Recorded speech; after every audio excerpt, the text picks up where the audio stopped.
screens and through various events, and to be able to be together here in person talking about these really important things, especially at this moment in time, is thrilling for me. I'm Emily Bozeman. I'm the Special Education Department Chair here at Newton North. These are our two assistant department chairs. I'm going to use this microphone, but it might be overkill. This is Lisa Goldthwaite, and this is Nikki Franchi. We are the administrative team here in the Special Education Department at Newton North. As you know, we're here tonight to present to you on supporting your students' independence and executive functioning skills at home. This group, the RSVPs that we've received, truly represent a sampling of our entire population all the way across, which is really exciting for us as well to be able to promote programming that can bring us together in that way. At the end, we are going to give you a feedback form because we want to know how this worked for you, what worked, what didn't, so that we can continue to grow and build on our programming and our partnership with all of you. A couple of logistics. It's after hours in the school, so all the bathrooms are locked. If you find that you need to use the bathroom, that's okay. I'm going to give you my personal key. It is right here. It is wrapped in orange, and you're going to the bank of bathrooms just around the main office, okay? It's right here. You also have Post-its and markers at your places, plenty of them. Those are for questions and answers. We are going to have time for question and answer at the end, but if things are occurring to you in the moment, we want you to write those down and just keep them at your place. Anything that we're not able to address tonight, we put up some chart paper. You can put your Post-its over there, and we will put out answers to the questions that we've received. We received a lot of questions in advance. We hope to cover a lot of those through the presentation, but like I said, we will have a formal Q&A at the end. Welcome. Okay, I think that's it for me. Like I said, I'm gonna leave the door ajar for a little bit longer. If it gets loud out there, I'll take care of it. Without further ado, I'm gonna turn it over to our first presenter, Ms. Nikki Franchi. Oh, sorry, Ms. Lisa Goldthwaite. All right, so as Emily mentioned, I'm Lisa. One other thing I want to mention that's over here is our CPAC, our Special Education Parent Council, has a lovely new flyer, and we have some of their flyers here. So if you're not already connected with the CPAC, I encourage you to pick one up and check it out. They do a lot of events for families, and they also are just kind of a clearinghouse for concerns you might have or things that you're working on at your, here at North, or if you know other families across the district. That are looking for some parent connections. CPAC's a great place for that. So grab a flyer. Lori Melchiono, who's our CPAC rep to Newton North right now, is hoping to make it, but her son is playing in the unified basketball game tonight. It's the last game, it's the final tournament, so she went to do that. So we were sad we couldn't make it. The conflict in scheduling was unexpected, unfortunately. But anyway, welcome, we're really glad you're here.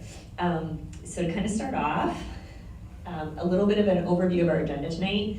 We're going to spend a few minutes talking about the concept of dignity of risk and how that kind of ties into everything we're talking about tonight, but also a lot of the other things we got feedback on from families that they were looking for information about. So it might be a little bit of a theme this year in the different presentations we do.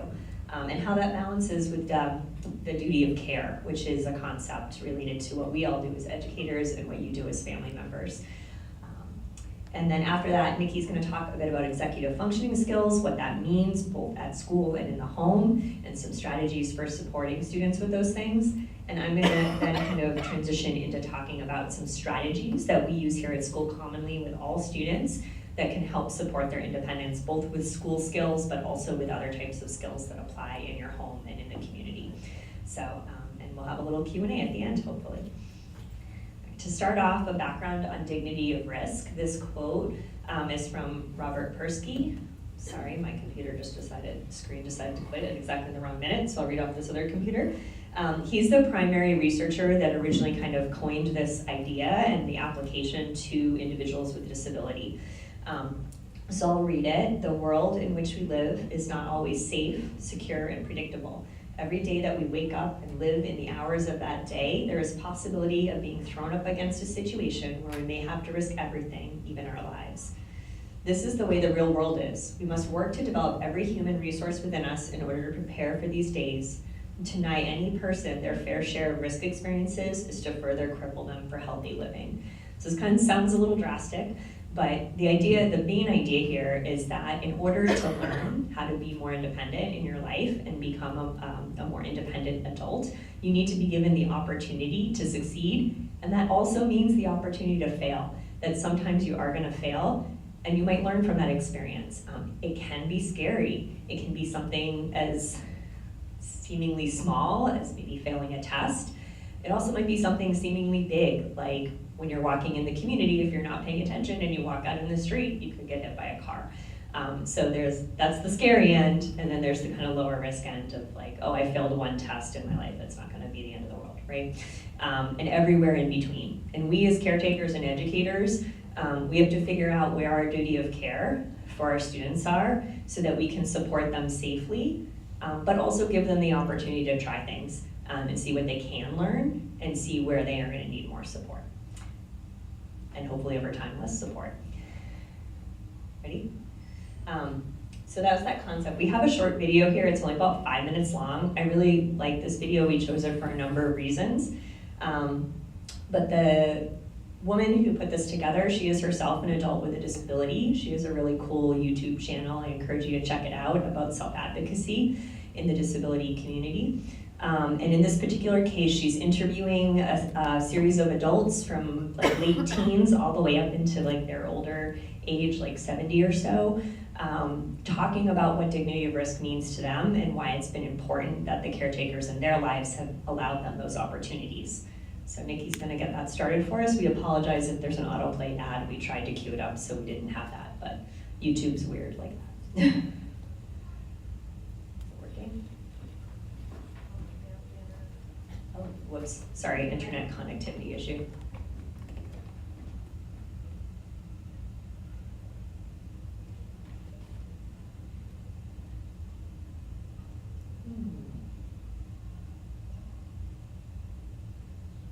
Now, I've been using Grammarly for years. Now, the great thing is Grammarly is free and easy to use. It not only helps you check your grammar, but all.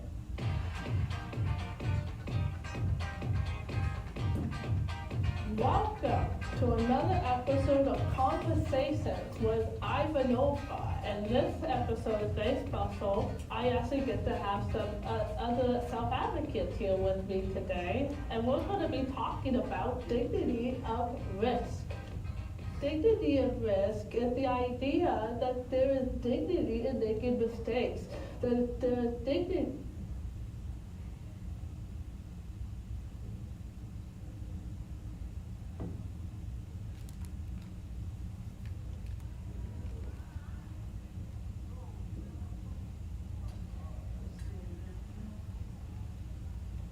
Can you guys dim the lights a little bit? It might be easier to see the screen. Yeah, they're kind of either on or off. Oh. But you can turn it on. And doing things that may cause self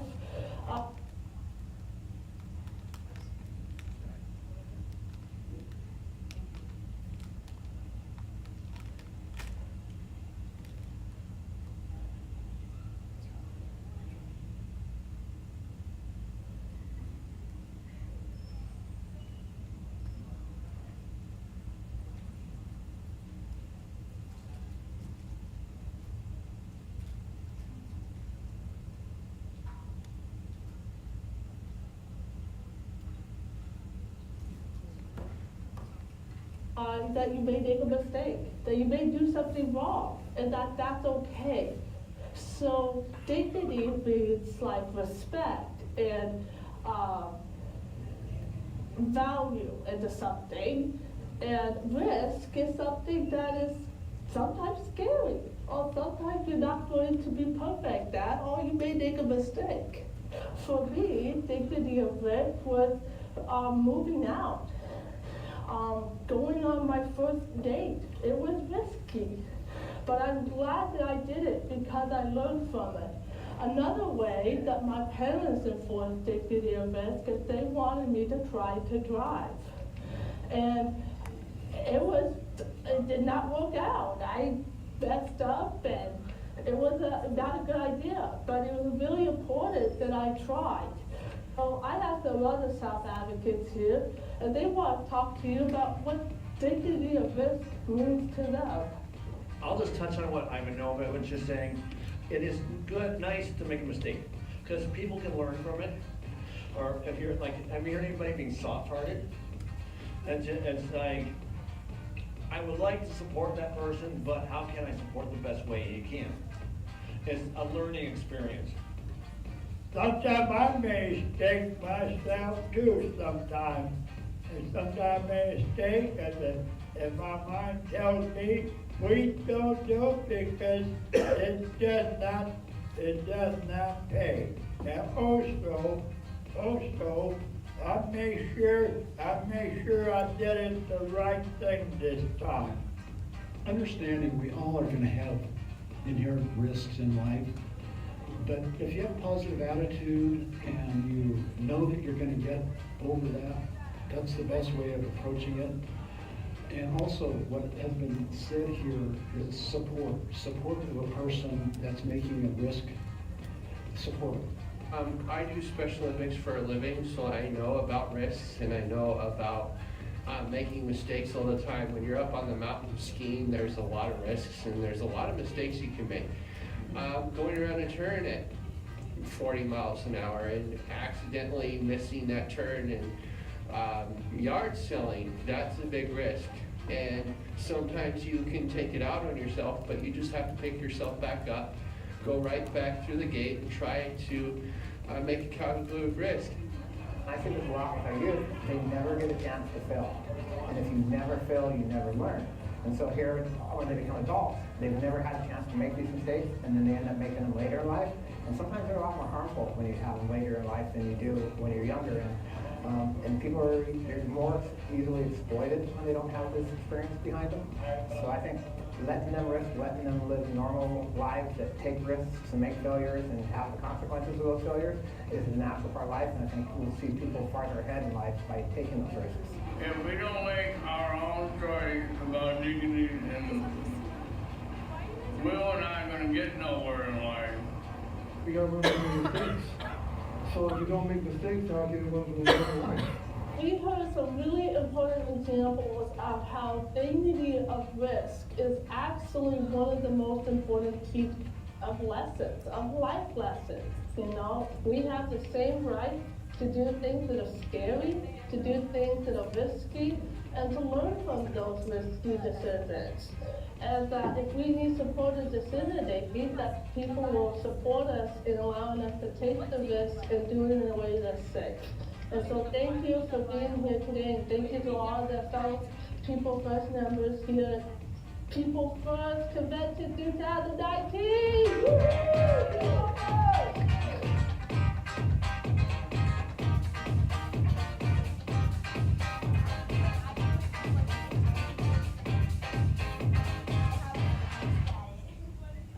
So I'm going to pull out my favorite example from that video that I think really demonstrates dignity of risk, which is Ivanova talking kind of back at the beginning about how her family really felt it was important for her to try to learn to drive. And it didn't end up working out for her, but that was okay. I think this is a really important example because all people need to be able to get around their community, no matter what their disability or needs might be. And what that looks like for them is going to vary depending on their needs and what's accessible to them. So it might be walking or riding a bike, it might be using public transportation or a service like the ride, or it might be learning to drive.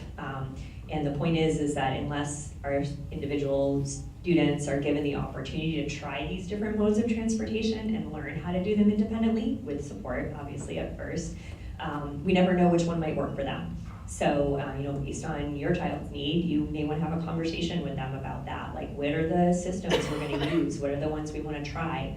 And what are the things we need to do to help you get to more independent mobility around the community? So that was my favorite idea, my favorite concept from that video. And just to connect back now and bridge over to what Nikki's doing, is she's going to be talking about executive functioning. And these are a lot of the skills that we all need, every single one of us, in order to kind of function in our daily lives. So she'll talk about things like time management and task initiation and things like that. And these, again, apply to students of all types of needs because everybody can learn to be more independent from where they currently are. So she'll use a lot of school examples, but also some tie-ins to home examples, and then I'll be carrying that through in the next phase of the presentation. So I'm gonna hand it up to Nikki. Hi, everybody. As I go through my slides, if it's okay, I'd like to wait until we're done with my section to ask questions at the end, okay? And you have your Post-it notes in front of you and markers if something comes up and you want to write it down so you don't forget with that working memory, which I'm going to get to. So welcome, everyone. I'm really excited to be here tonight and to talk about this topic with you. I am so passionate about executive functioning skills. I kind of drive the students crazy a little bit about it. Some of my parents in this room have heard me go on and on about it before. But what I wanted to do is just start off by giving you a brief definition of executive functioning skills. It's a very popular phrase, popular word. It's getting a lot of buzz. It really has been for the last couple of years. And when we think about executive functioning skills, we're thinking about how these skills enable you and your student to plan, focus attention, remember instructions, and juggle tasks successfully. The brain needs this skill set to filter distractions, prioritize tasks, set and achieve goals, and finally control impulses. I'm going to my next one. So research over the years has identified 10 areas in executive function. And I'm gonna leave this slide up here for a minute for you to read through those 10.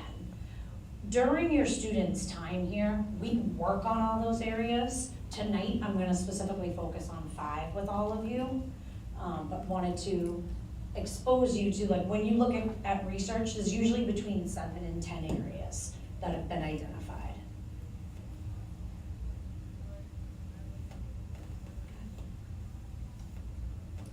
So some of you may have noticed when I was reading the explanation of executive functioning skills, I said you and your student. I don't know if anyone picked up on that. And I say that because I emphasize this statement all the time with kids.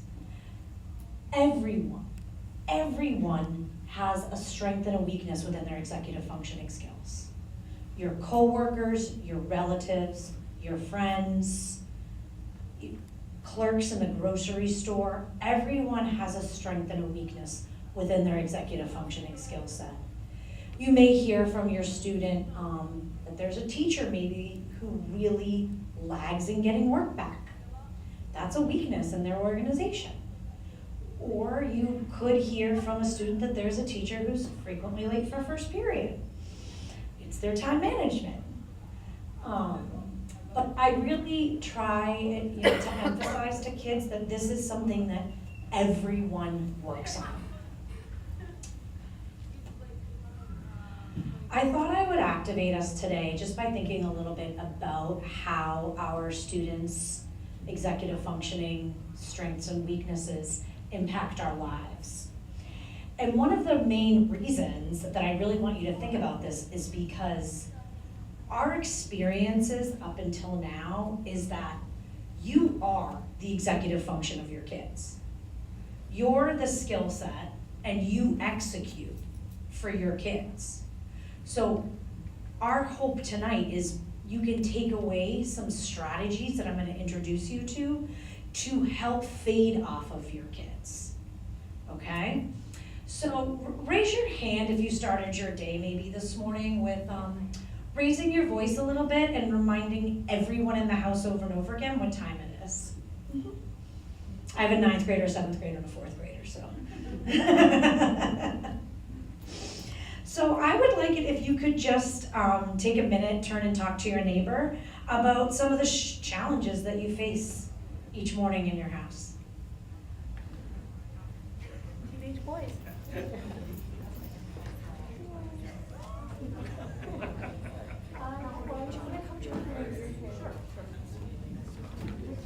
My name's Jared. Jared, I'm in that. How old are you? Oh, you look like yeah. My mom has been ever. I'll do the same thing. I'll do the same thing. I'll do sometimes. Yeah. My 10th grader, he knows chairs.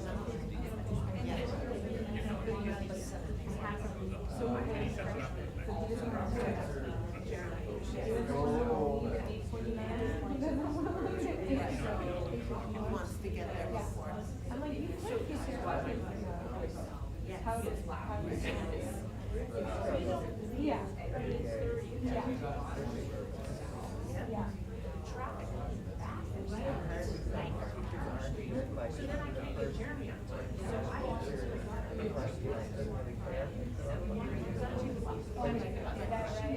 So it's not really all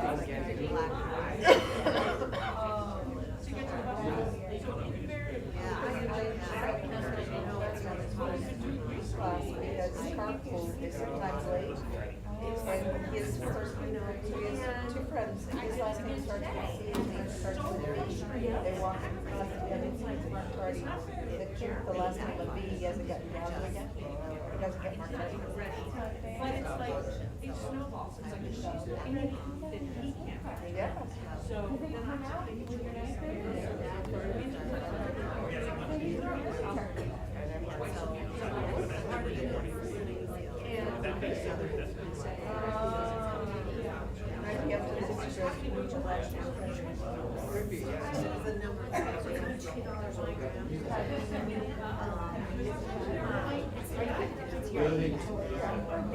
But it's not like getting to see that while you're late.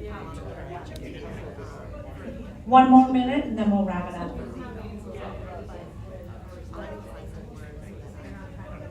Yeah, if you're not 5 minutes early. Very, Very. very loud. We just heard from mom, if you're not 5 minutes early, you are late. Yeah, exactly. But like, I'm gonna come fast or like, No, yeah, I think sometimes it can be like 15 or 20 minutes, because there's there's like definitely like surge times. But you learned your lesson. Tina was not always back there. All right, if I could just bring everyone's attention back here. I love how I'm hearing everyone's voices and the chuckles, because I know that that means you're relating to one another. So that was my hopes for this. The other activator I wanted you to think about is, raise your hand if you've ever received an email about your student missing work when the said student has assured you that all of their work is done. Wow, this is good. This is good. And I would love for you to turn and share with your neighbors some of the things your students have told you about where the work is, what this email's not, right? That teacher's not. Just share out some of your experiences with that. And we'll do this for about 3 minutes. It's the computer's fault. Always the Yeah. computer's fault.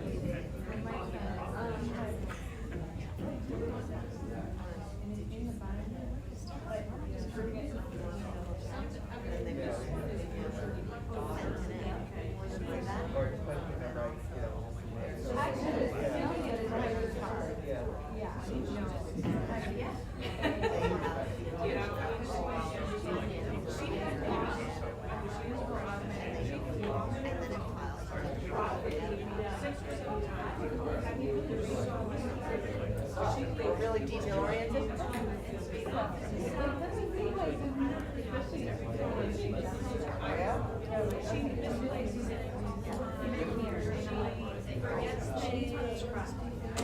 She's never gonna be a gallery, just have She's gonna be a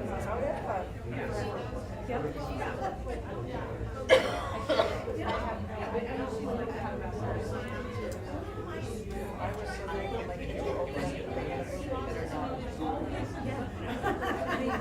I mean, if she could, she would say that the dog work, but now everything's online, we have a dog, so. I know they submitted it and.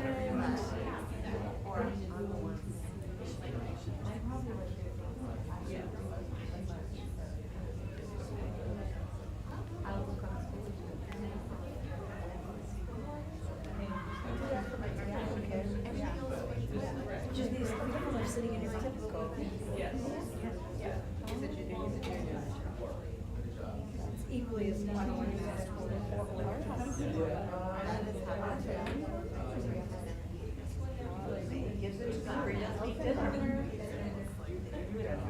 Texting me now, she's waiting for her ride, so I text her.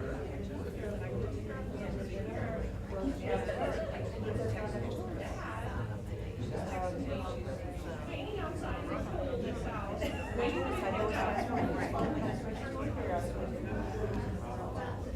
All right, we're gonna start to bring it back in.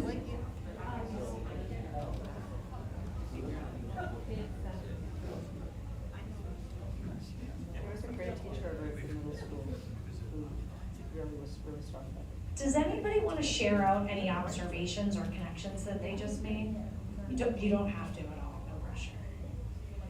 Go ahead. Well, I think we were realizing that our kids, although they have, mine has a hard time getting going and sticking with the schedule, and Irmela's child is attending everything early, so they're at two ends of the spectrum of time, but that we would agree that they both don't seem to have a really good concept of time. They think certain things take them X amount of time. My kid thinks things take them much less time than they truly do. And Irmela's child thinks that they need way more time than they do, which is not accurate. So it's interesting. Yeah. Awesome. Anybody else? All right, thank you. All right, we can go ahead to the next one. So why am I gonna focus on these particular 5? In the next 5 that I'm gonna show you, in our work, like I've mentioned before, and connecting to what Lisa said, you've been operating as your students' executive functioning skills. And the world pivoting to online learning certainly didn't help that situation, where you were then like looking over their shoulder and learning alongside your child. How do we find assignments in Google Classroom or Schoology? How do you submit it if you don't understand? If I don't understand it, you're not gonna understand. Like, and you said you took a lot more ownership over your students' executive function skills during the pandemic. But one of the things that I really hope that you'll take away tonight is that ability to start to take some risks with pulling back a little bit. In the time that we have with your students, we want to make them as independent and successful as possible, no matter what they do when they leave Newton North. Whether it's going on and being able to listen to an employer give them directions, whether it's going on to a college, whether it's going on to travel, whether it's going on to be a community member in a group home, wherever your student is, we want them to be successful. And also know that as we talk about these strategies this evening, we talk a lot about a safety net. Right now, like as your children are in high school, you're a safety net around them as their executive functioning skills, reminding them what needs to get done, finding all the missing objects, and we're a safety net, okay? We can go ahead to the first one. Oh, sorry. These are the 5 that I decided for us to focus on tonight, and I'll let you read these a little bit, and then we're gonna go in depth with each one of them. But it's organization, time management, planning, working memory, and task initiation. And even just based on like our experience with families, we picked these, but just on listening and moving around the room, I'm really happy that these are the 5 we're working on tonight, because these really came to the surface in your conversations. So the first one is organization. So organization is the ability to develop and maintain a system that keeps materials and plans orderly. And oftentimes when you think about organization, you think the backpack right off the bat, or the bedroom. Like you may have a student whose backpack is like really neat, or it is a black hole.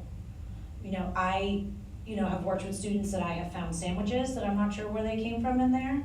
And then I have other students who I know that their calculator's in the exact same pocket every single day. It really varies. What I've done is I've put some phrases up here that we've heard from students and families before. Students have said, I know what I have for homework, I don't have to write it down. When you say, what do you have for homework? Did you write in that agenda book I got you? No, I don't need to. I remember everything. Yeah. Or I'm just gonna look at Schoology, that's another one. Where's my phone, Mom? Dad, where's my phone? Where's my phone? Where's my phone? I need my jersey, I have a game today, and they're telling you this at, 8:30. I did that assignment, I don't know why I have a 0 on it in Schoology. I did it, why do I have a 0? Just because you did it, doesn't mean it got turned in. Or I did bad on a test because I didn't know we had a test, it's not my fault. So when I think about organization and executive functioning skills and that risk piece, first I'm gonna tell you a little bit about what it looks like in class and in our academic support classes, which we have across all of our programs. We spend time working with kids, and this is their individualized instruction components of their IEPs. We really focus on agenda books. And for some people, the kids are like, I just want to do it on my phone. I am a huge fan of an old school writing down in the agenda book. Because essentially, you'll see as we intertwine some of these things, we're teaching the student to make a list of things to do when they get home. Your homework is your list of things to do when you get home. And you're not supposed to remember it all. Especially when it's math, do page 14, odd questions. Like, their instructions are not typically very simple for their homework. Or if it's go home tonight and research a potential job. What did you want me to do? Apply for a job? Look for a job? Like, it's so valuable to have the students using an agenda book. And we brought some examples and extras tonight. If anybody wants to take some, Newton North put some agenda books out in 2 different sizes. Your PTO does this for you. And then we also have some other ones here. So when I think about how you can focus on organization at home, I want you to try to establish a system for getting your student to look at their agenda book every day. Even opening their backpack, because we're also returning to some habits that got really weak, which is coming in every day, opening the backpack, and sitting down and doing work. But just that routine is a function of organization. And it might be that your kids come in really wiped at the end of the day, but the habit of taking out the agenda book and looking and acknowledging that there's something to do is the first step in the organization. And it's such a good bridge between what we do in class, because we're constantly saying, and starting class with, take out your agenda book. Or if you haven't written down what you need to do today, write it down now. You could also prompt them to do that. Oh, if you do remember everything, write it down right now. So then we have a list to work off of. And as we connect back to the risk piece, the risk is the work's not gonna get done. And that's hard, especially when you know it's out there. Some of you have, access to your kids' Schoology pages, and they're sitting there being like, everything's done, and you see a 0 on Schoology. So that is the piece that starts to get hard. And that's where we, the safety net, come in. The student arrives without their work done. Okay, let's talk about, why didn't you get your work done last night? I got this really nice email from your mom saying that, she's really backing off on homework stuff and she reminded you. So let's talk about it, So it's not, with the risk also comes us picking up the pieces a little bit, okay? All right, next. Time management. This is like one of my favorites. When I think about time management, I really think about it as a before and after school problem. Time management is having an accurate understanding of how long tasks take and using the time wisely and effectively to accomplish a task. And to get started, I have a little task for you. I would like you to predict how long it takes to sing Happy Birthday. How long do you think it takes to sing Happy Birthday? 30 seconds. How long do you think? 20 seconds. 15. 20, 15. Any other guesses? How long does it take to sing Happy Birthday? 43. 43? We're gonna make you sing it. Yep. La la la. Anybody else? 1 minute? Okay. 30 seconds, 20 seconds, 15 seconds. All right, I'm gonna use my timer on my phone. Now, this is just what we do with our kids in school. And we're gonna time, happy birthday.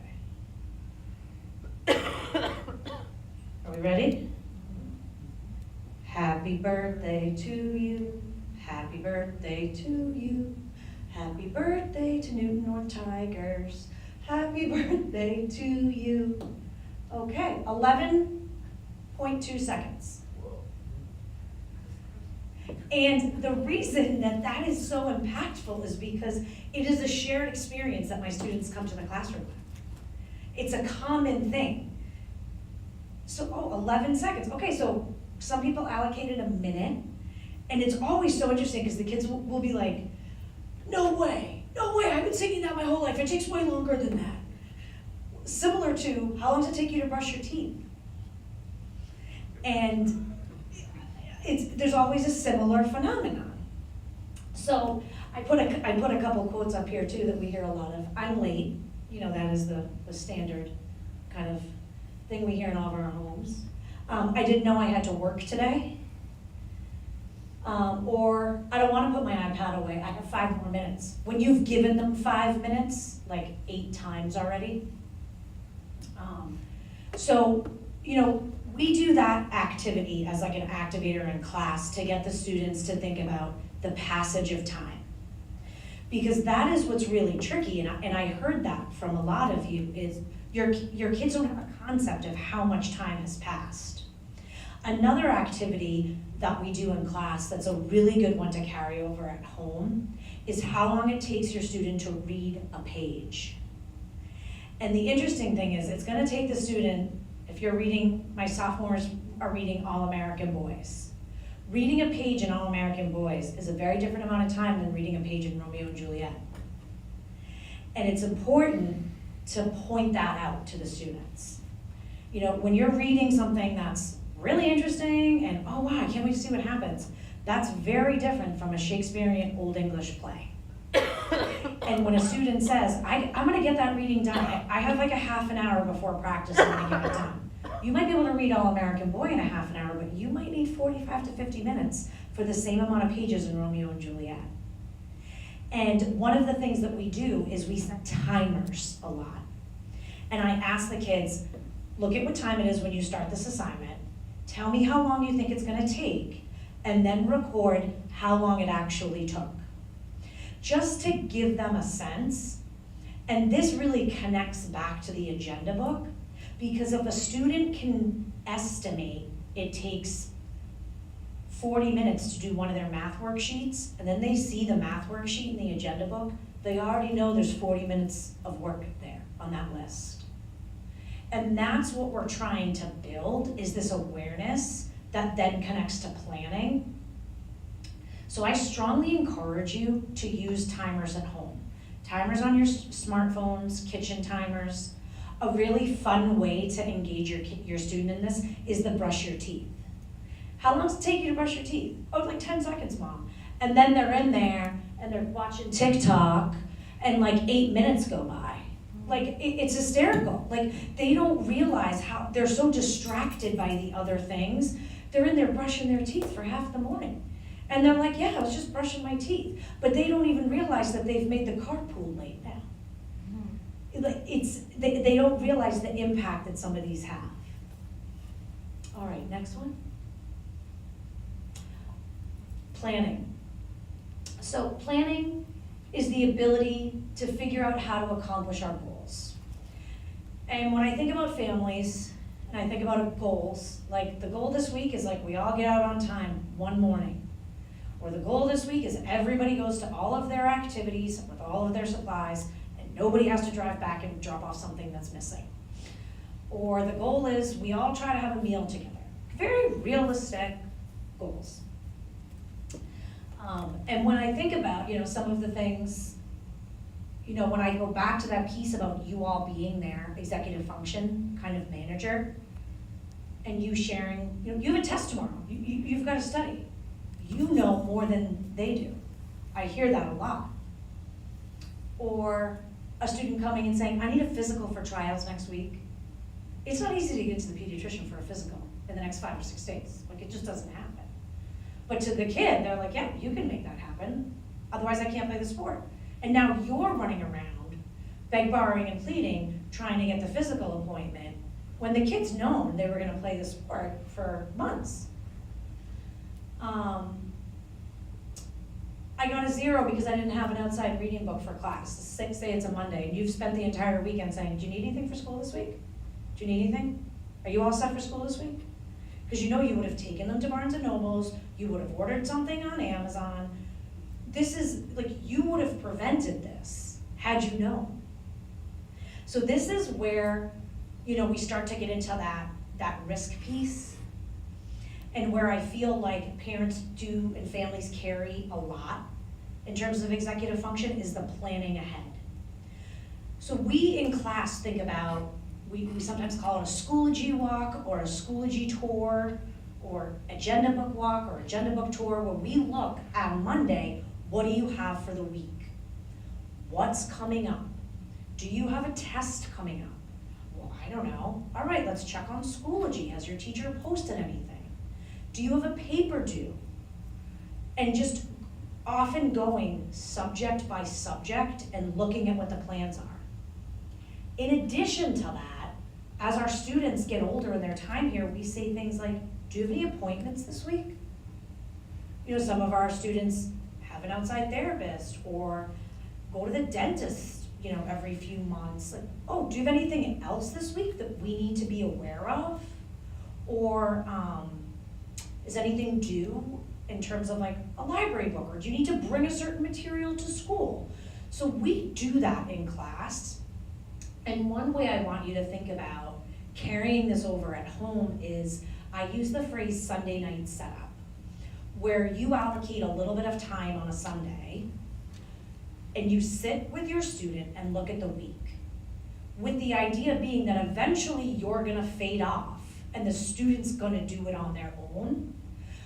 But you say, you know what, we're having dinner with grandma Wednesday night, write that down. Don't make plans and don't count on doing things at the last minute, because we're not gonna be home. But you modeling that conversation and doing it alongside them really shows the importance, because I have, you know, a large group of students that have gone on to college and they still talk about the Sunday night setup. They need to know what they're doing all week and balancing their time. And again, like when I think about the risk, you fade off of this and maybe your kid misses an appointment. And then you say, you have to call and make the next one. Or maybe your kid's standing here and doesn't have their jersey, because you guys went over, you know, this is what you needed for play rehearsal, or this is what you needed for a game, and I told you, and it's going to be so difficult. And we're gonna be here also to support you with that as another safety net, okay? Next, working memory. Working memory is the mental process that allows us to hold information in our minds while working with it. And I want you to think about how you give your students directions and how you give them verbal directions. One thing, an activity that we do in class, because kids, when you say working memory, they're like, my memory's fine, I can remember everything. This is the generation that has not had to remember phone numbers, remember. It's like fascinating. I will ask a student to go to the office and get me a stapler, paper clips, and Post-it notes. But I won't do anything with my hands, I'll just say it. And I know who's gonna come back with 3 items, and I know who's gonna come back with 1 and say, Miss Franchi, I forgot what the other 2 are. So I want you to think about when you're giving your student directions and you say, brush your teeth, take out the trash, and put the milk away. And your kid comes back and they brush their teeth and they're like, what else am I supposed to do? I know you wanted me to do something else, I can't remember what it was. Or in the morning, you're telling them, when you get home today, start your homework and call grandma and say thank you for that card. And you come in and they're on their video games and they're like, you didn't tell me to do anything this morning. And you're like, yes, I did. And it's that piece of you operating as the executive function, knowing what they need to do, telling them what they need to do, and us hoping to give you some strategies to start to fade off. So for this, I really, like, back to that agenda book, it's a list. You make a list of what you need your kiddo to do, what you need your student to do.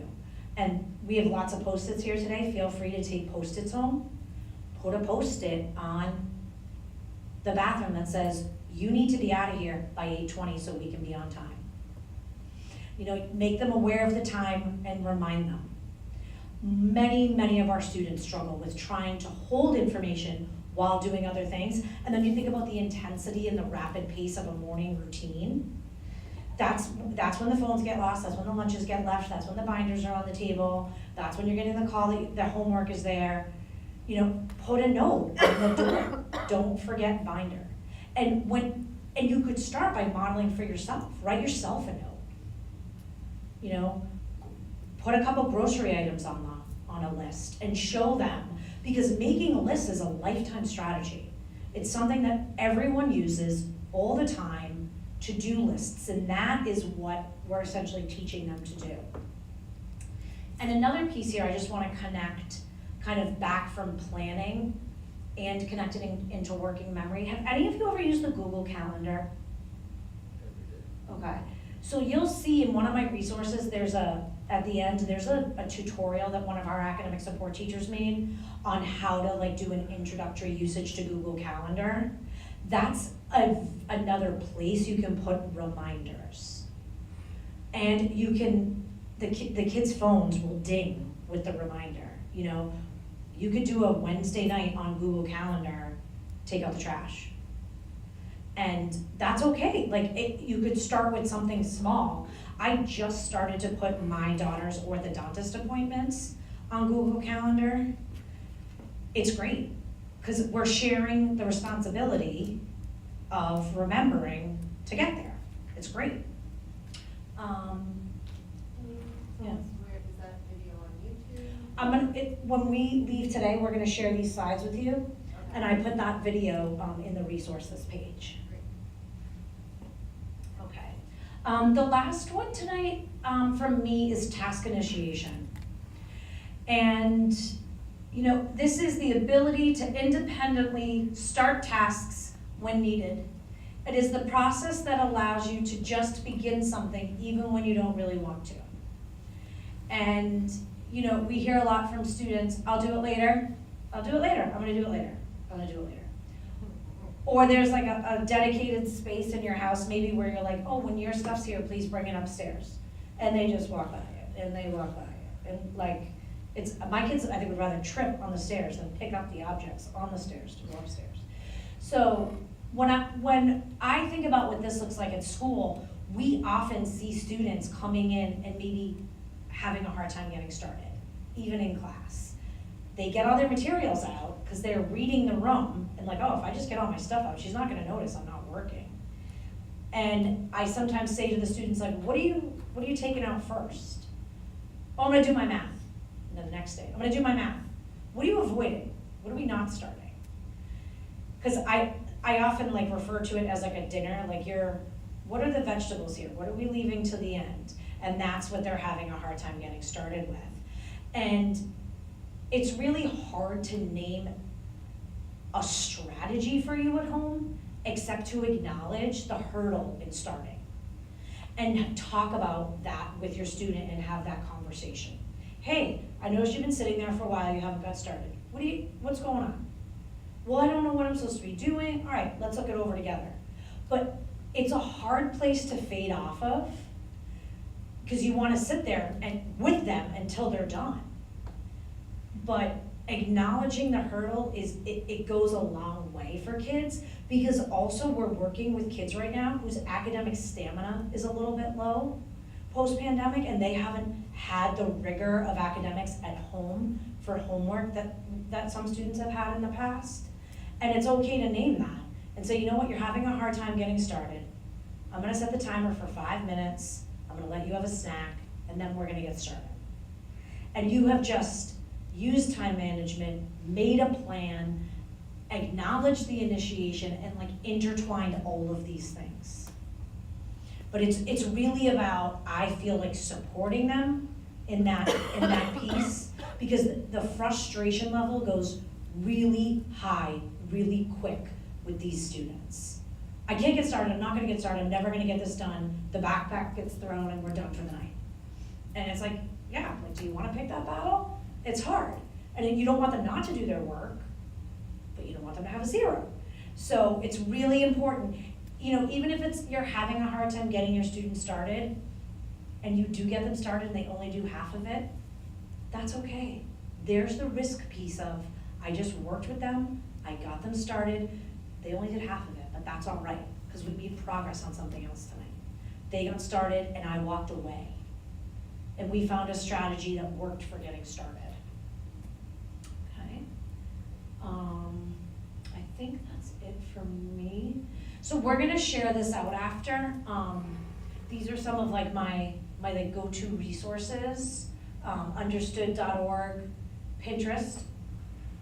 If you're a family that you think your student would benefit from visuals, which Lisa's gonna talk about in a little bit, there is like every morning routine, afternoon routine, like even like cleaning up the kitchen. I put a lot of things inside my cabinets, because my kids, I don't want anybody to know that they need reminders and like that I'm special educating my house like all the time with all my strategies. So I have to hide things inside the cabinets, but it's like empty the dishwasher, put the dishwashing soap in. I know I'm eating off of dishes that didn't get soap, like I know for sure, it happens all the time. But you know, you have to set those reminders. The third one down is the Learning Disabilities Association of America. The Google Calendar video is one of our academic support teachers. And then Project Interface is a really great resource for families that if you're looking for any type of like therapy or counseling, I always share that out. They're a really great resource. They do a lot of the legwork for you. You call up and you share what your student needs. And they find people that take your insurance, they find people that are available when your kids are available, and they bring the people back to you. It's a really great resource. All right, I'm gonna pass it back over to Lisa now. She's gonna go over some more of the strategies that we use here. Oh, sorry, we're gonna take a break. Let's take a break. Yeah. I forgot. It's one of those things where Yeah. we practice this at school too. We have long walks, and it's good to take a few minutes in the middle. Yeah. To stretch. So we'll take like 4 or 5 minute stretch break, and then we'll get back. Feel free to walk about outside or in here, chat with others, look at some of the resources over here. I also put extra copies of the schedule here. I think it's helpful to have them around the house for the kids to see. It helps plan for the week and the next day.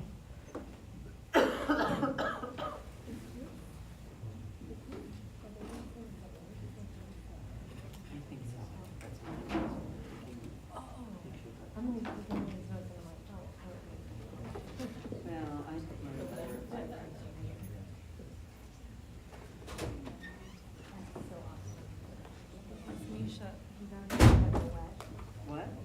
My son got us a jug of wet. Oh, go grab one then. Well, no, and they gave us a Absolutely.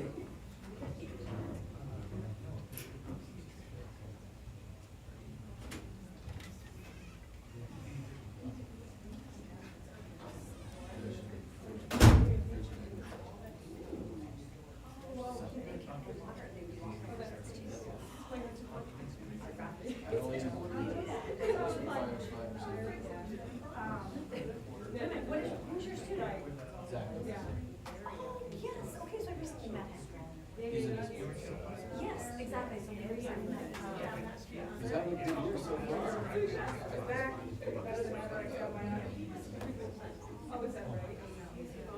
I mean, I was just thinking about like the whole. I don't think it's true how.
years from now, I'm the responsibility for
All right, so hold on, we're gonna get our slides back up.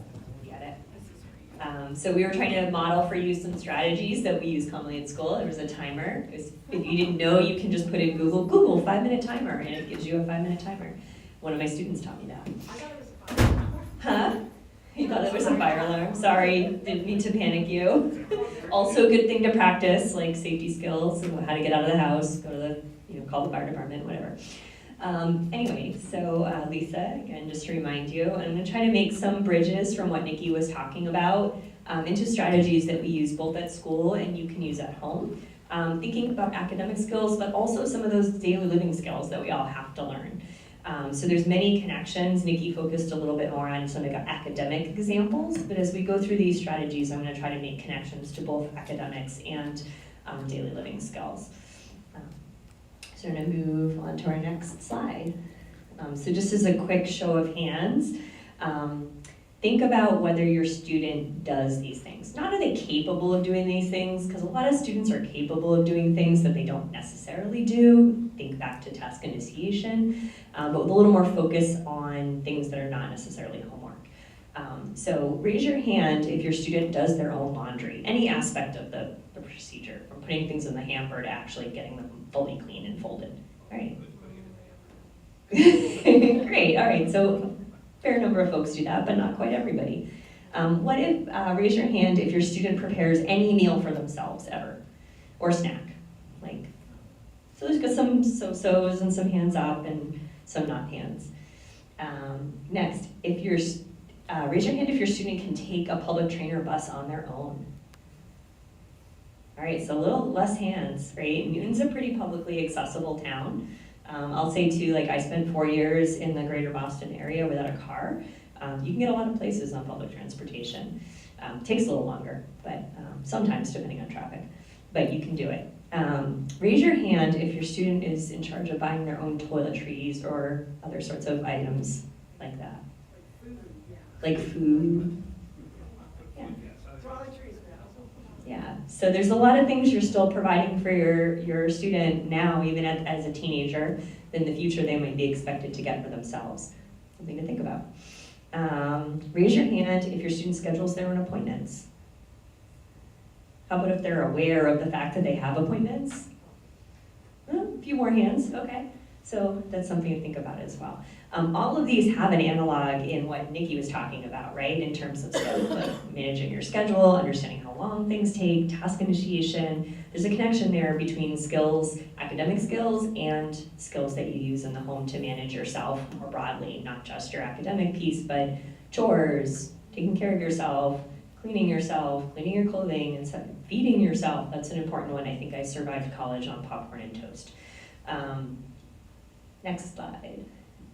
So one of the really important strategies that we use a lot is called scaffolding. You probably hear this in an IEP meeting, you're like, I have no idea what that means. So I'm gonna tell you what it means. It means to work from a simpler version of the task to a more complex version of the task. So this is an example from my own life. My mom, I'm realizing as I get older, was an extremely brilliant woman. And she did this with my sister and myself. So when we were younger, she would just give us a small amount of money to spend. And usually when we're little, it's like an impulse buy, you know, at the counter where it's like, I'm just gonna buy this piece of candy or whatever. And so $1 was usually enough. But as we get older, it'd be more complex things that we might want that costed more than $1. And she was like, nope, I'm not giving you another $1. If you want that thing, you're gonna have to save that $1, and next time I'm gonna give you another $1, and then eventually you'll have enough dollars to buy that thing. And so as we got older, we started to learn that concept of saving. And once we kind of started to catch on to that, she also tied it to chores. And so we got a weekly allowance, provided that we did XYZ chores during the week. And she helped us as we learned how to do the chores. But then we had a little more money that we could use to buy the things we wanted that maybe were not things that my parents would buy for us all the time. And eventually we got to be older, teenagers, and I got myself a job at the library, which is lots of fun. And I got money and I started taking over more and more things that I needed for myself. So I bought pleasure things that I wanted, books, clothes, etc. But I also remember at some point kind of taking on getting my own deodorant, my own toothpaste, etc. Sometimes I liked things that other family members didn't like, and I'd get my own stuff. So that's something that was a lifelong process for me growing up, but it's not too late to start these things. It's never too late. And so thinking about how you manage money with your kid, and like, it's easy to say like, oh yeah, here's your $20 for the week or whatever, but also think about, can you tie that to certain things, earnings, or maybe can you say you have a limit? So if you get to a certain amount, sorry, you're not getting any more money until next week. Or think about what you're gonna spend it on this week, and if there's something next week that's special where you need more money, you might have to save a little bit to get there. So start building in and scaffolding that a little bit. All right. In terms of a school-related task that might be like that, like Nikki was talking about, kind of gradually fading back support. So initially, maybe you're with your student as they're doing their weekly planning on Sundays, but over time, they may gain independence with that. And so initially, say you're asking them like, let's get out your agenda book, let's look at this, and you're doing it really simply, and then over time you're rolling in more and more things. So maybe you're checking the family Google Calendar and planning, oh, I have that orthodontist appointment on Thursday, I need to make sure that I go right home and don't go to my practice, or something like that. Or I need to tell my coach that I'm gonna miss soccer, I need to tell my teacher I can't meet with them after school and pick another time, or I need to ask my parent to help me reschedule my appointment. And there's lots of levels to that in terms of simplicity and complexity. But I hope those are some examples that make sense. All right, next. Whoops, sorry, I think. Yeah, so this is an example from a student that I worked with.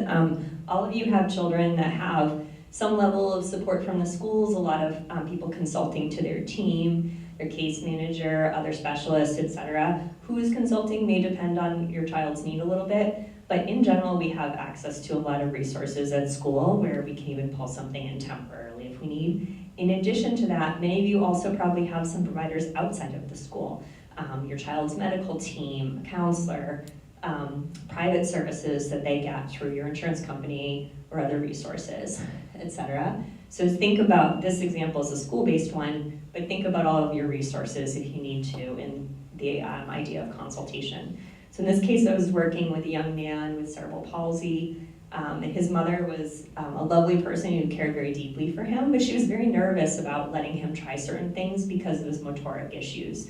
And she worried a lot about his safety. So one day we were talking about things he wanted to learn, and he was like, you know, my mom leaves me home for certain periods of time every once in a while to go do things. That's cool, I'm safe. I'm like, but sometimes I get really hungry and I don't know how to make myself a sandwich. And whereas, a little bit more complex food, like get some chips or whatever, but I'd really like to be able to make some more food. So I had a chat with his mom, and I'm like, what's the issue with this? Why haven't you taught him about how to make a sandwich?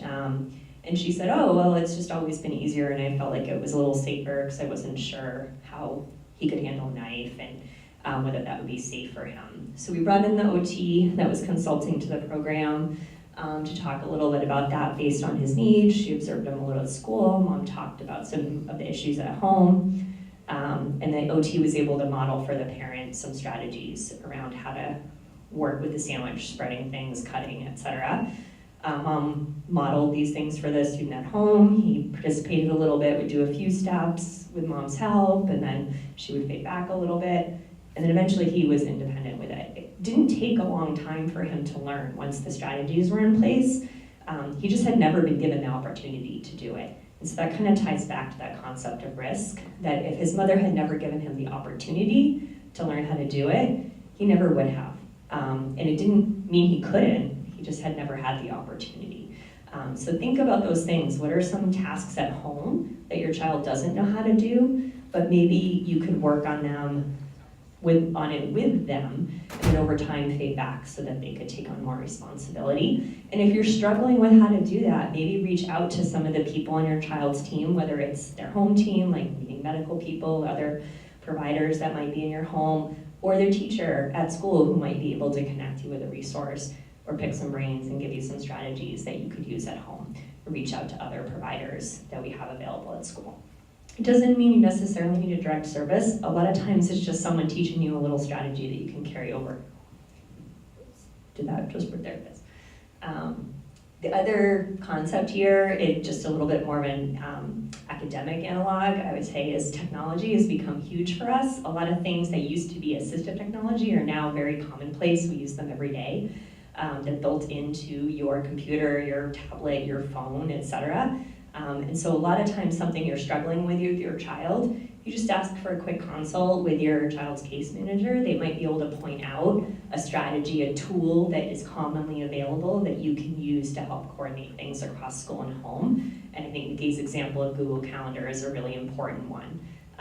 I know, like, for instance, my husband and I, not because of disabilities, but just because we both lead really complex lives and we do a lot of socializing together, but also separately sometimes.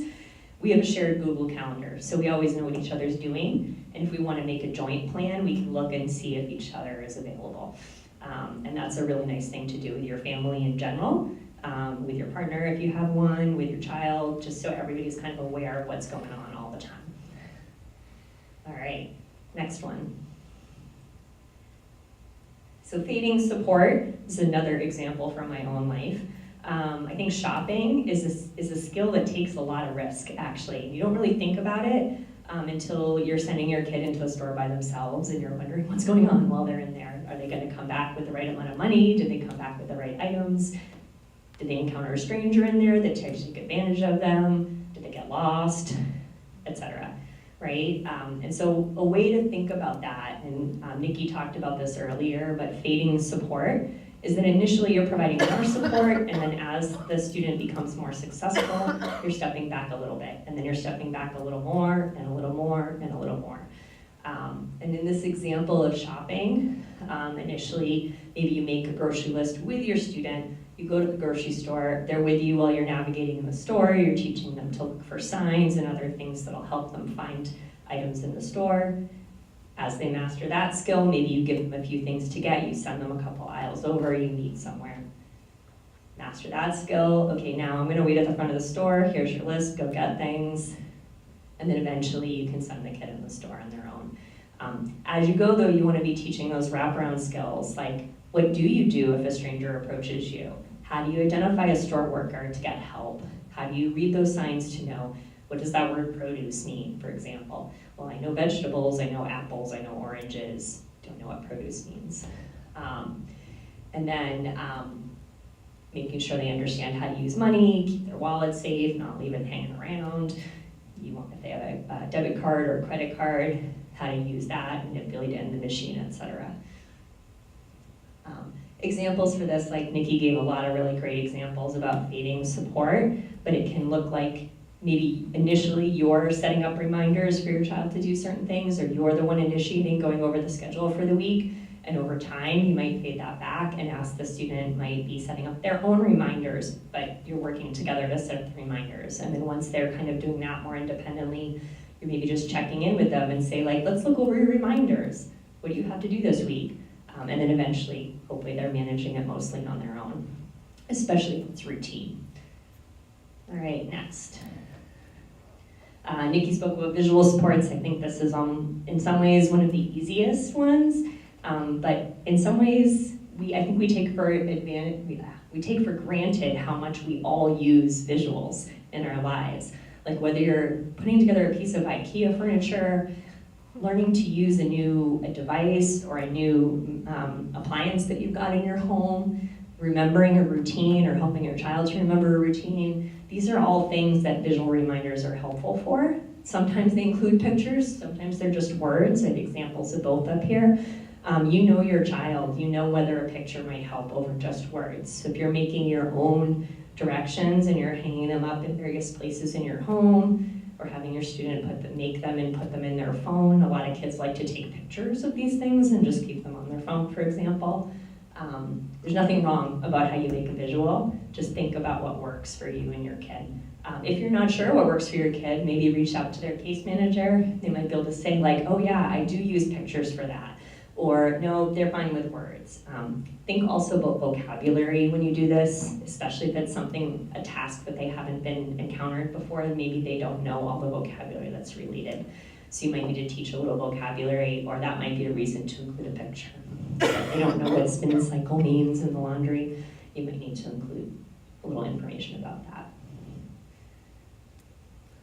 Maybe they forgot what a hamper is. All right, incidental opportunities. This is also something, I think this is one of the biggest ones that ties really to risk, because you're looking for opportunities. The idea is to look for opportunities everywhere. And these are sometimes called teachable moments, where there's natural times where you can teach a skill. So I mentioned like the grocery store. If you're at the grocery store and you put something on the shopping list and the kid doesn't know where it is, the teachable moment there is, let's read the signs, right? I think my favorite grocery store story is I had a student that was learning to go grocery shopping, and so I would send him down into Newtonville to do some shopping for me, and I put to buy Swiffer juice on the shopping list, which is of course the liquid you use in the Swiffers, except he only knew the word juice, meaning like juice to drink juice. And so in my office, and I get a phone call, because we taught him to call if he had questions, pick up the phone, he's like, Miss Goldthwait, I'm in the juice aisle and I can't find the Swiffer juice. So we had to talk about the fact that Swiffer juice is a cleaning supply, and that was the aisle he had to look for.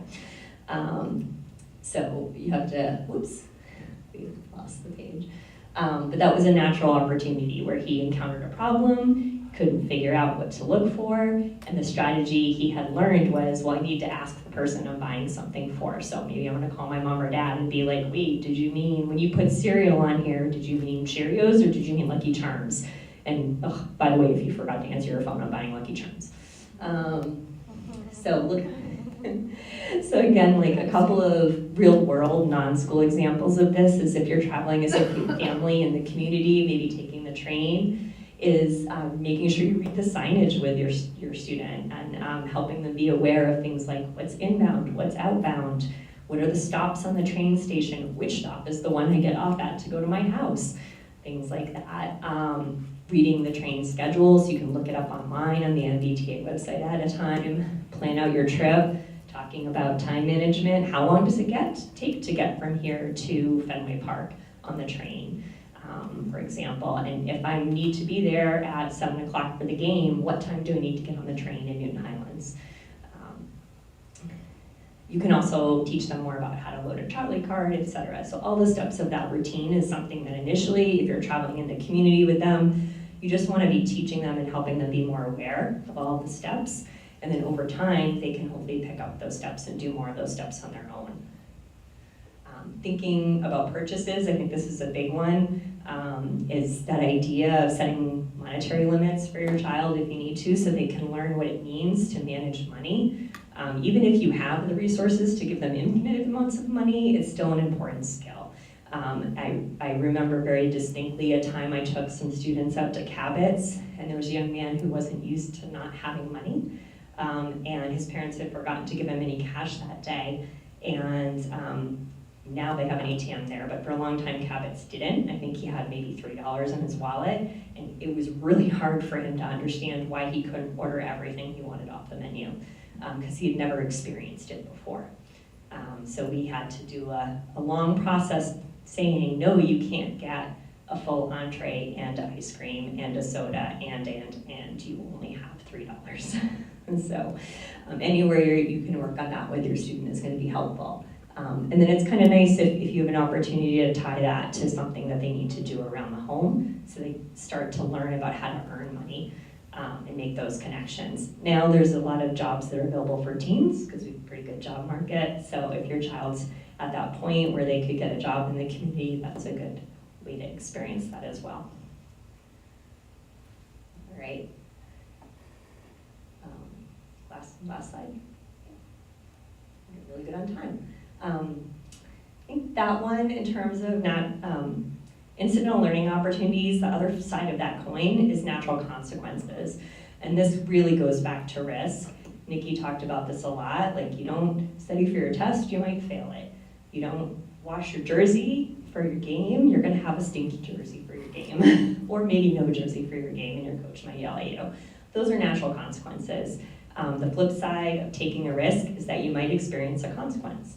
So this is just the concept that allowing a person to actually make contact with that natural consequence might actually help them learn.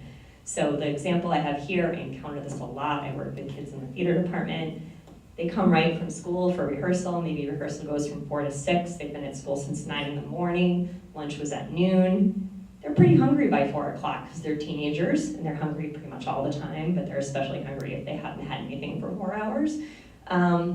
If you're the one packing that snack for them, buying that snack, providing that snack for them all the time without any sort of concept of where that snack actually comes from, they're not going to think about it. They're going to be like, oh, my mom, my dad, somebody stuck a snack in my bag, right? But if they start to take some responsibility for that, over time, they'll learn that it's important, right? It might take a few times of coming to school, being really, really hungry at 6 o'clock p.m. because they didn't have a snack. But they'll eventually learn that if they really want that food, they're gonna have to put it in the bag themselves. Or maybe even that additional step of, oh, if I need snacks, I need to say, hey, let's go to the grocery store on Sunday and buy some snacks. That's like 8 steps down the road. But see how these things are all tying together, I hope. But there's that natural consequence of just being hungry because they didn't get a snack. They're not gonna starve to death without a snack in the afternoon, but they're gonna be uncomfortable. They might have trouble focusing, etc., but they'll learn. And it's better and safer to learn at this level than a much bigger level, where the real world consequence of reading a grocery shop and not having any food, or forgetting to save the money you need to buy the food, is much bigger than forgetting a snack for one day after school. All right, so to kind of wrap up these concepts, I know I went through those pretty quickly, but what I'd like you to do is just turn and talk to a family near you. And we have families here that represent a large range of learning needs and abilities, but I'm hoping that a lot of the stuff I went over really applies to all of you, because these are skills that all of your students need to learn. They might be starting out at different places, but the goal is to get them more independent from where they are now. And that's a lifelong learning process. I have to say, it took me probably well into my 30s to understand how to use my credit card properly. So there are things that students might learn after a few trials with a little bit of help. There are also things that you're gonna start now, and you may see the evidence of your student learning these things over the next 10 years, so, or longer. So you can lay the groundwork. When you turn right now to another family that's near you, keeping that in mind, that everybody here probably has a relatable experience. And what's an example of a skill that you taught your child, and what strategies that you used to teach them that was successful? And then also talk a little bit about maybe something that you tried to teach that you struggled with. Either your child struggled to learn, or you struggle out how to figure out how to teach it. So if you can turn and talk to the family next to you, and then I'll ask for some share out examples. And you can think about things that Nikki and I talked about, but feel free to share your own strategies. That's kind of how creativity works. Give me your best success. I can list the failures, give me the success. Good.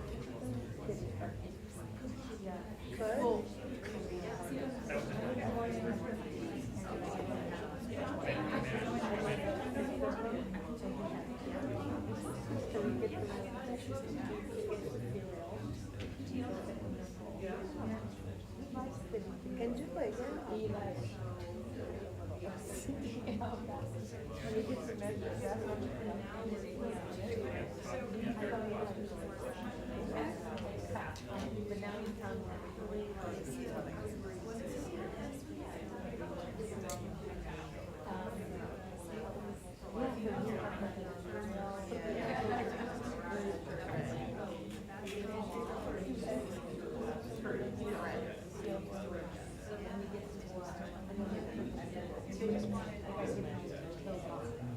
And he knows what day to take.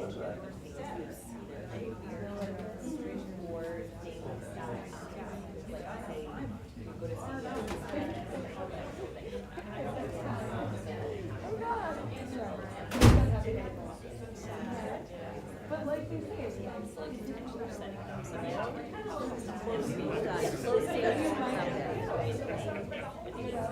So but like, yeah, I feel like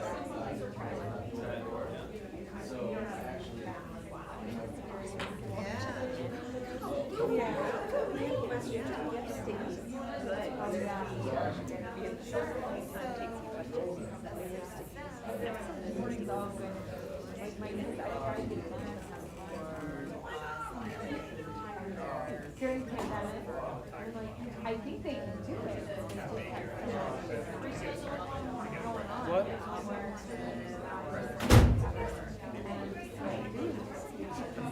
It's easier.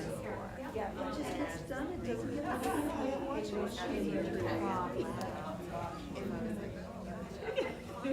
But I'm telling my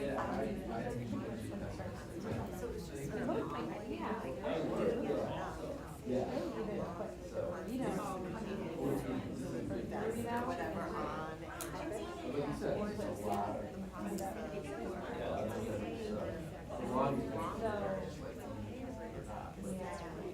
Do a little share out, and then basically the rest of the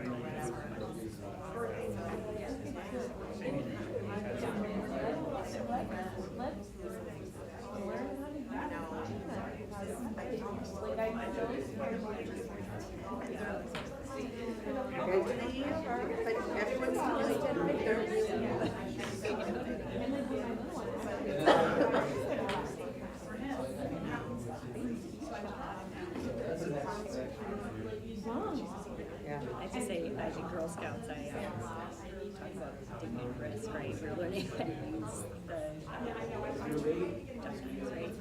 Yeah, and we were like whittling to something, and they're always like, make sure you wait, make sure you wait for yourself, don't let them towards you. And of course, I did not listen to that. I still have a scar on my thumb from just big cuts, but what natural consequences, I never did that again.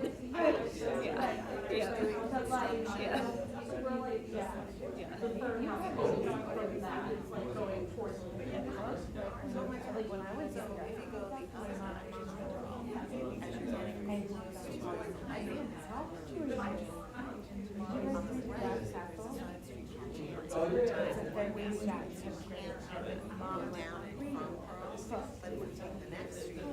Have you seen the Japanese TV show that you can watch on Netflix?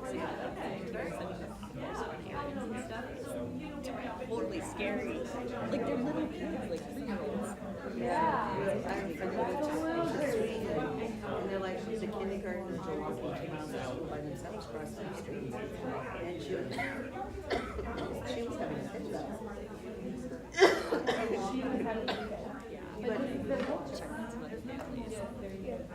Like a friend of mine who, you know, they leave the babies in strollers in Denmark outside of the coffee houses and stuff.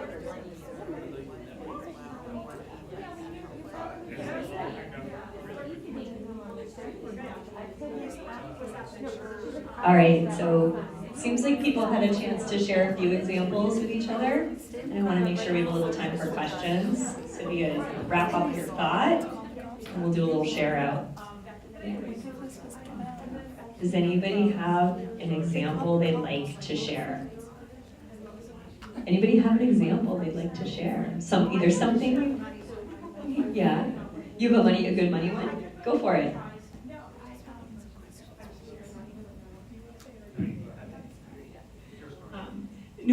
Our son, it's interesting because the money part really resonated with me. And it was a couple of years ago during COVID, he was volunteering at a food pantry, and then he got his first job. And he got his debit card, he had his account, he was very excited. And he started getting his food on his own, like lunch and stuff. And I was like thinking, oh, I should pay him back. Then I'm thinking, no, I shouldn't pay him back. He should learn to do this. And I was worried he was gonna eat out lunch every day and just use all the money. So I said to him, he went to one of the places like 15. I go, wow, that's a lot for lunch. He goes, yeah, I can't afford to do that every day. It's just every now and then. So he learned, and I think part of it is that he sees the money coming in. He's got the debit card, and he likes to save. So I was worried that he would just go crazy with it, and it was just the opposite. So that was my share. I think that's a really good example of taking the risk too, is you let him take that chance to be like, okay, I got my $100 or whatever from my paycheck, and I can't eat out $50 a day or I'm gonna run out after 2 days, right? So it's a really good one. Yeah, sometimes you just gotta try. Any other examples someone wants to share? Sorry. My example is my son now occasionally, when he can't get a ride, will take the bus to his martial arts class in Waltham. And this is where, like, my wife and I had like a little bit of a different approach to it. Like, she basically like showed him the map and was like, he should be fine. And I was like, I don't think so. So I actually drove it with him, showed him where he'd get on, the bus would go and where he'd get off, and his walk, it's like, you know, a little bit of a walk on each end. And then he does it with a friend, so there's at least, you know, if they get lost, they have each other. But I might have taken it a little bit too far, but that eased my mind too, and I think gave him the visual cues he needed. I think that's a really good example of dating support too, where your wife uses a little bit visual, right? So step one, and then you added a little bit of support modeling the first time through, and then you had a buddy, so you had a little safety net in place, and a built-in natural reward to actually doing it successfully. Yeah. Also true. Built-in. Any other examples folks want to share? I just want to say one thing. Our Yeah. son didn't get to do it. I think he's freshman and sophomore, he takes the money management. Yeah. And I wanted him to take, he wanted to take cooking, and unfortunately it's during COVID, but if anybody has younger kids, I would highly recommend, I think that's such a valuable class. Don't have to take culinary during COVID. Yeah. And this is the Money Matters class that they're speaking of. So if you have a younger student, that might be one to think about. Teaches some basic money management skills. So it's a good one. It's a good one. I liked, I was eavesdropping on a few conversations, and I liked a suggestion that Irmela had learned at a conference you went to, was it? Which is sometimes setting up a situation where the student has to ask for help. And I can't remember the examples you did. Oh, the laundry, where you like hide the detergent so that they intentionally like have to look for the detergent, or be like, Mom, we're out of detergent, or they have to make a choice to do the laundry without the detergent, and then it's really not that clean and maybe it's still a little smelly. So, like low stakes sabotage. yeah, a little low stakes sabotage. I said too, like I mentioned earlier, sometimes I teach students about shopping by sending them to do my shopping, and then it saves me some time, which is nice.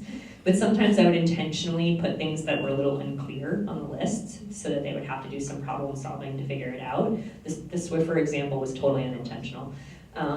Or I intentionally send them to a store that doesn't have the thing that I want, so then they have to do some problem solving. Like, do I get something else similar that I can find here, or do I not get it and tell her I couldn't find it? Or do I go to another store and get it, you know? So like it sets up some problem solving situations. Again, with mistakes, so like I wasn't gonna get mad at them if they came back without the thing that I wanted.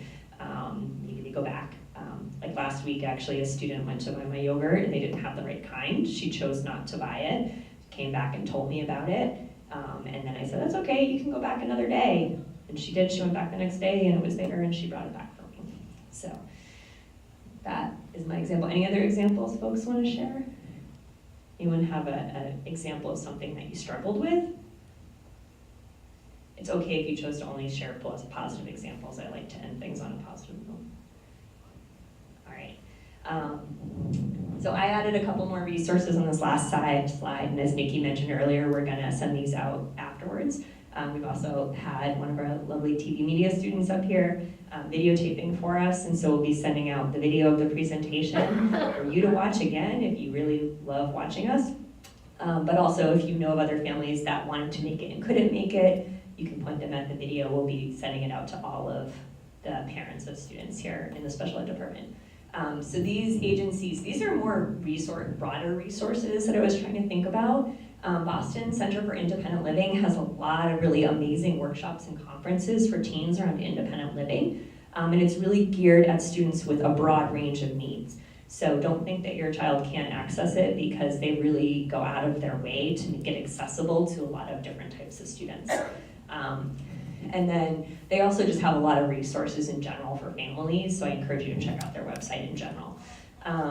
The transportation options for people with disabilities, we're actually really fortunate to live in a community where we have public transportation. And then on top of the public transportation that's available to us through the MBTA and now the NUMO system, which is a new system in Newton, that many students with disabilities, if they're not able to be independent on public transportation, or they're not able to obtain a driver's license because of their disability, they can also qualify for the RIDE, which is door-to-door scheduled transportation.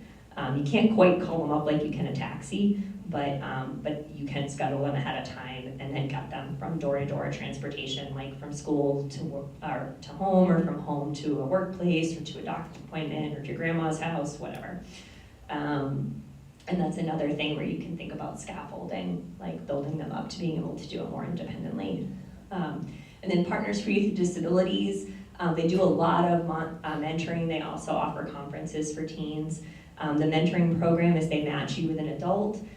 They do try to find adults with disabilities, so they share some commonalities of hardships they might have experienced in attaining independent living skills. And those partners can meet with your child outside of the school day, work towards individual goals in the community. So for instance, many years ago, I had a partner who used to meet one of my students at school, and her goal was to take public transportation home from school, and the partner would actually come to school, meet her here, and work on taking public transportation to and from school. So those are 3 agencies that I would encourage you to take a look at. And yeah, oops, we put our break slide at the end by accident. That's our fault. So we have time now for some questions. Emily, do you want to be the question taker? Yep. And then one of the 3 of us will try our best to answer your questions. If we can't, we'll take note for the future.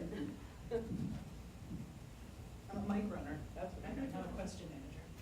That works too. So my child, their executive functioning challenges are paired with severe anxiety at times. And so she will say, I don't like to look at Schoology very often because it really stresses me out, because she then sees the things that haven't been done. And then it becomes this like vicious circle, because then more things don't get done because she's not checking Schoology. So I just wondered if you had any advice for a situation like that. Anybody?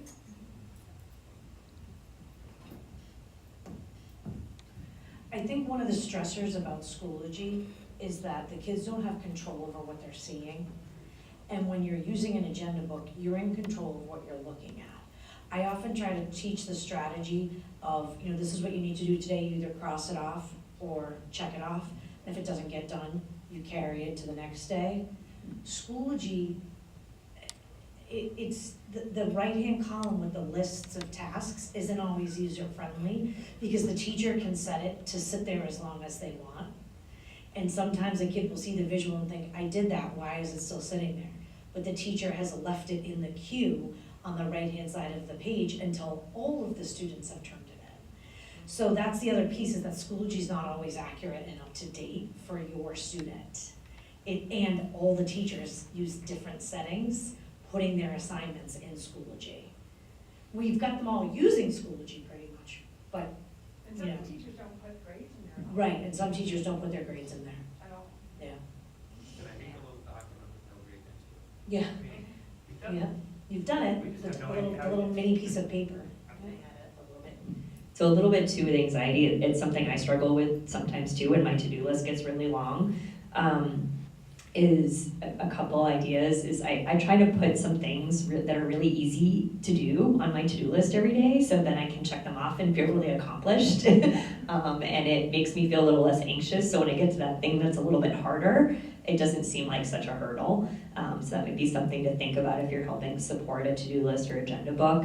And then again, struggling with a little anxiety myself is I also have to remind myself regularly, and this might be where you can help your child, that like, if you get in a routine of checking every day and doing the thing every day, that it doesn't pile up as much. And that's a really hard concept to learn. I still struggle with it, and I am well beyond high school. So, but that's a little bit of a lesson that you can start to teach when they're younger, and try to build it up over time, so hopefully they can build positive habits that'll, you know, break down the anxiety piece a little bit.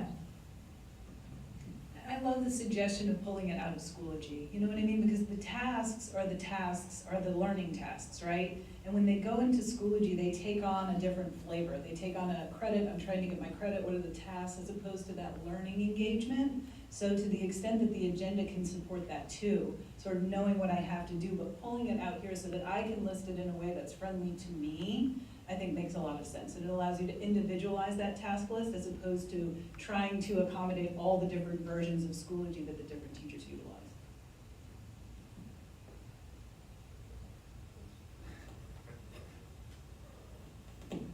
My wife and I wrote this down at the same time. I think Nikki was talking, our son used to be your protege.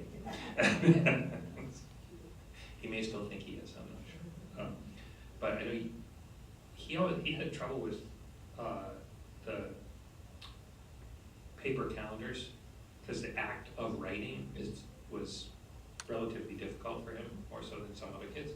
And you introduced him to Trello as an online equivalent of this. And is that a valid replacement? Or? Yep. Because he takes everything out of school, he puts it in Trello, and he's still, every day, he'll go say, okay, I gotta check that off Trello, I got it done. I'll write it up here for you. That's a wonderful. Trello's an executive, it started off as a Trello started off as a business platform to plan, like presentations in the corporate world. And my brain was like, wait, you can make organized to-do lists and columns. So, I do introduce my students to Trello also, because many of you may have students who handwriting is labor intensive for them, and their writing size-wise may never be something that can go into an agenda book. The good thing about Trello too is you can invite people to view it.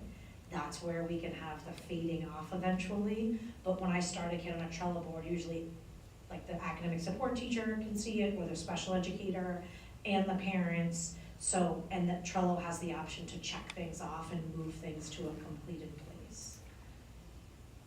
Yeah? So a question for the tasks and the list making. Sorry, I seldom need a microphone. You definitely need a time lady. I'm a list maker, my lists have lists. The way my kids get anything done is I leave them a list. Now, where does it fall into place where I let them have the risk of getting in trouble because they didn't get their chores done if I don't make them a list? So where does that fall? Because if they're used to putting everything in their agenda book or Trello, we're gonna try that, that might work. they're still making lists. Where's the risk for not getting stuff done and learning and getting their own stuff going? I mean, one thing is to encourage your child to make their list. They're still asleep. True. You could also put less items on the list and say, what did I miss? You know, if there's usually 4 things on the list, there's a natural consequence there. They're gonna be like, oh, mom forgot to tell me to take out the trash. She didn't put it on the list. Yeah. And or at night, if it's a list that needs to be, is list for the morning, at night, you make the morning list. In the morning, you make the afternoon list. I'm a huge fan, and that's the planning piece, and that really holds you and your student accountable for thinking ahead. I'd say, I really like the idea of using Trello or a shared thing for that, like we talked about with Calendar. There's also a to-do list feature in Google if you prefer to keep everything on the same platform. But when multiple people are shared on it, multiple people can add to it too.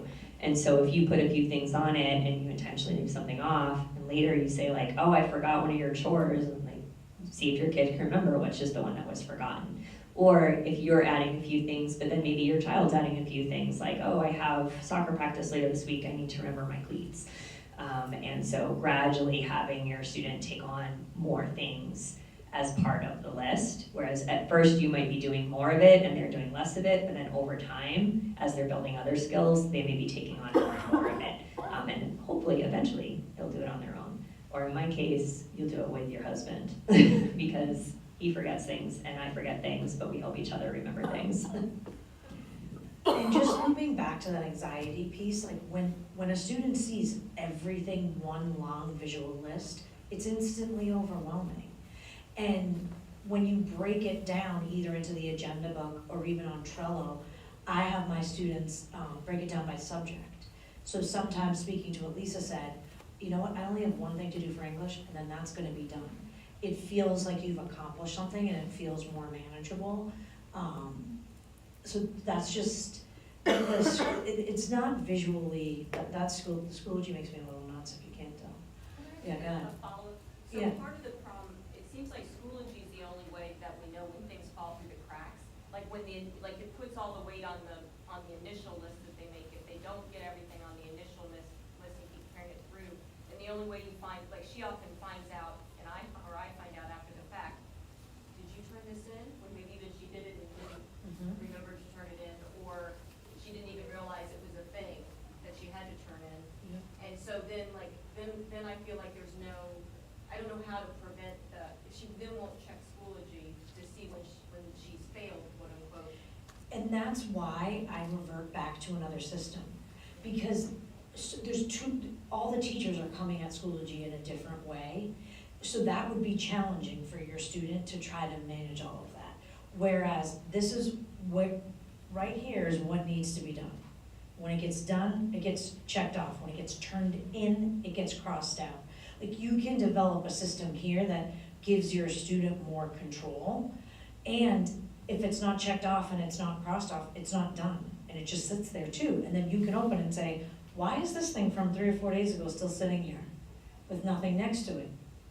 Well, I didn't know how to do that, so I skipped it. So I would encourage you to do that. Anybody else? Yes, Ms. I have Wood. a question, but I just wanted to add a comment that when I'm working with my students, I do often discourage them from solely relying on Schoology, because what I like to tell them is that once they leave Newton North, Schoology is not going to follow them. So to be so dependent on something that is going to abruptly end in a year or 2 years or however long they have left, that's a routine and a habit that they're going to get into that is going to almost be useless when they get out of high school. Another thing I was going to add was I do struggle a little bit with ADHD myself. So one of the best tips that I received was to break your to-do list up into 3 parts. Your A list would be needs to get done today. And your B list needs to get done in the next 2 to 3 days. And then your C list is like 4 or 5 week or so out. So that way, you know, I'm thinking if your daughter sees like, this is what needs to get done today, that list is going to be drastically shorter than this is what I'm looking at over the next week. And then also too, whatever gets done can then be turned into another action item for the next day, which is turn in my science homework. And then that way, that's an easy thing to get checked off. You know, you go into class, you turn it in. So that's just something that has drastically changed my life. I love making to-do lists as well, so it's been really helpful. Any other questions? Perfect timing. All right. Hi, so a couple of questions. So number one, I'm wondering what this class is that you teach, because I don't think my son has taken it. It sounds amazing. Like, is it an executive function class, or? So what I refer to are the executive functioning strategies that like all of the special educators are introducing.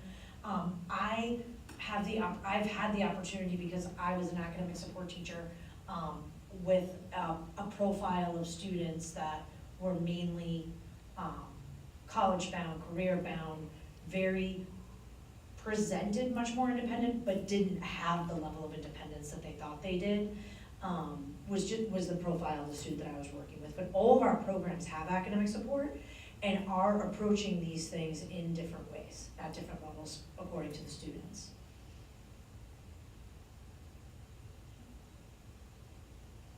I was thinking that when she started talking, like she should probably tell them like what she was before she was this. Yeah, before I was this. She was an academic support teacher for many, many I was, different yeah, things. I was an academic support teacher and I was an inclusion facilitator. Yeah, so I spent most of my career prior to being in administration and as an inclusion facilitator, working with students with more severe disabilities, more cognitive, a lot of autism spectrum, et cetera. And so my focus has been academics, but also very much on the more like building independent skills, building functional academic skills like shopping and stuff. So when I talk about sending a student to go grocery shopping for me, I'm sending her during her support block.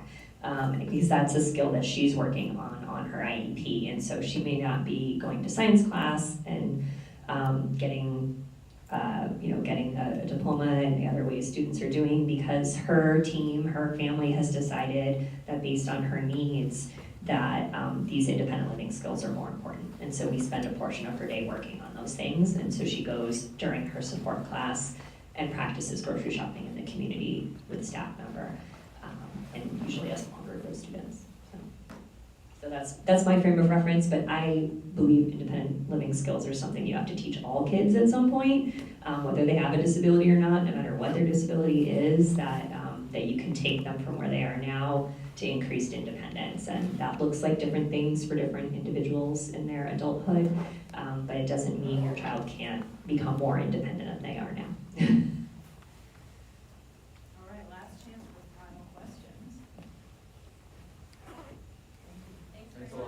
Thank you. This has been a brilliant evening. Thank you for being here. Like we said, we're going to be sending you a feedback form and a copy of the slide deck so that you have all of those links and resources. Please give us your feedback. We thrive on it. Thank you for being with us. If you didn't get answered, you can pop them